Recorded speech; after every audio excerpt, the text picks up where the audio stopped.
Oi pessoal, então aqui é a professora Rosane e vou estar explicando o conteúdo de biologia de vocês que vocês têm lá no material de suporte, lá na apostila.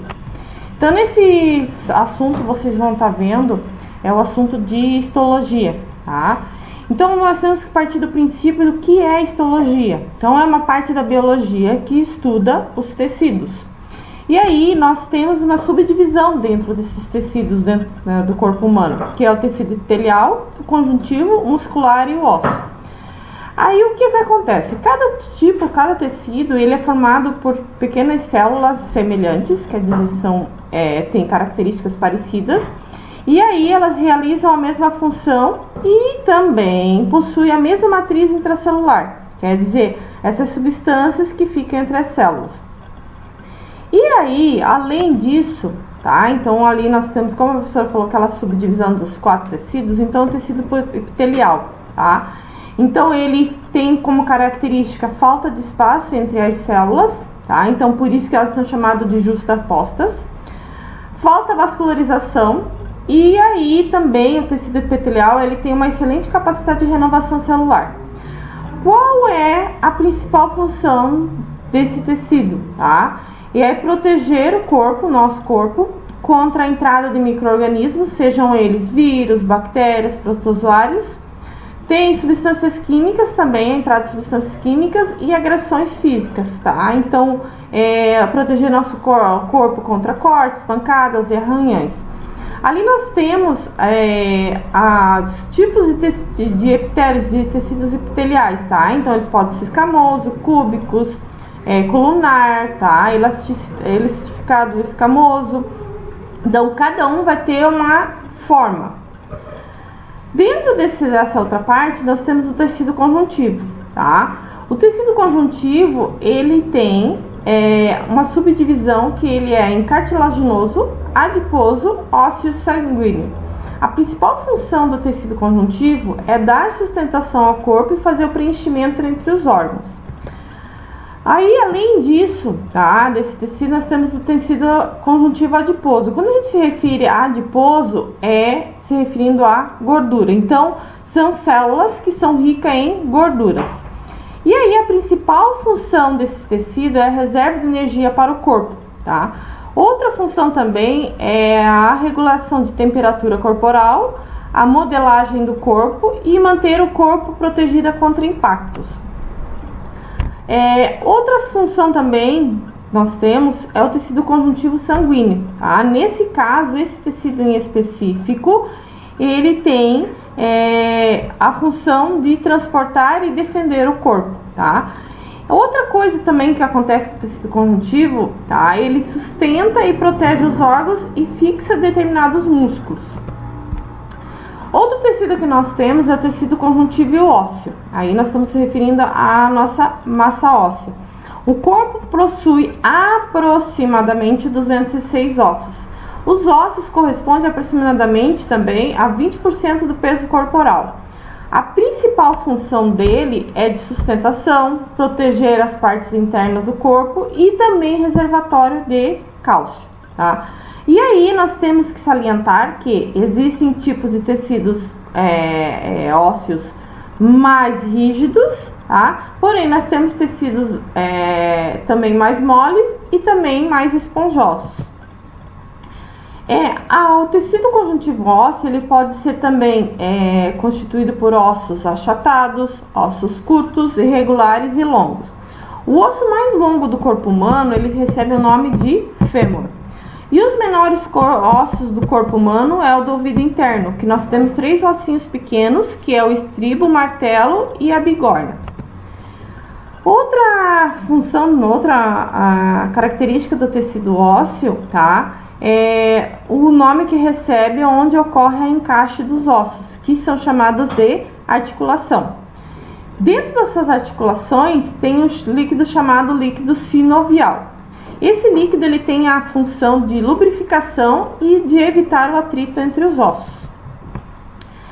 Então, dentro das articulações, elas também recebem nomes, tá? Nós temos a sinoartrose, a anfiartrose e a diartrose.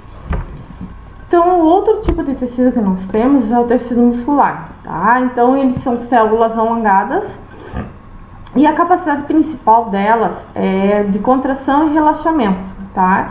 Todo esse movimento, essa capacidade possibilita com que haja o movimento para o corpo, tá? Então, nós temos tecido muscular estriado cardíaco, que é o músculo do coração, nós temos tecido muscular estriado esquelético, que ajuda junto com o tecido conjuntivo ósseo, tá? Ele trabalha junto. E aí, nós também temos o tecido muscular não estriado, que é tipo de tecido que nós encontramos no intestino. O tecido muscular, a principal função, então, é a movimentação. E aí, a característica que ele tem é a contratilidade. O que é essa contratilidade? É a propriedade pela qual o músculo ele se contrai e essa contração ela faz o quê? Um movimento. Outra característica que ele tem é a elasticidade, que seria onde o músculo tem a capacidade de, uma vez distendido, voltar ao seu comprimento inicial. Ocorre também, popularmente, uma chamada de fadiga muscular, que é quando o músculo, quando sentimos dor muscular ao fazermos um esforço intenso, numa prática de esporte ou até mesmo no trabalho, tá? Por que isso acontece? Isso acontece devido ao acúmulo do ácido lático no músculo. Uma coisa bem interessante é que há contribuições da prática esportiva para os músculos, pois essa prática ela ativa a circulação sanguínea, fortalece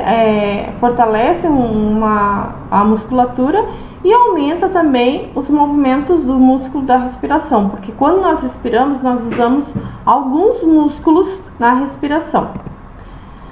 Outro tecido que nós temos é o tecido nervoso, tá? Então, o tecido nervoso, ele está todo interligado no nosso corpo, formando uma rede de comunicações que forma o sistema nervoso. Então, esse tecido nervoso, sistema nervoso, ele tem a responsabilidade de interligar os órgãos, tá?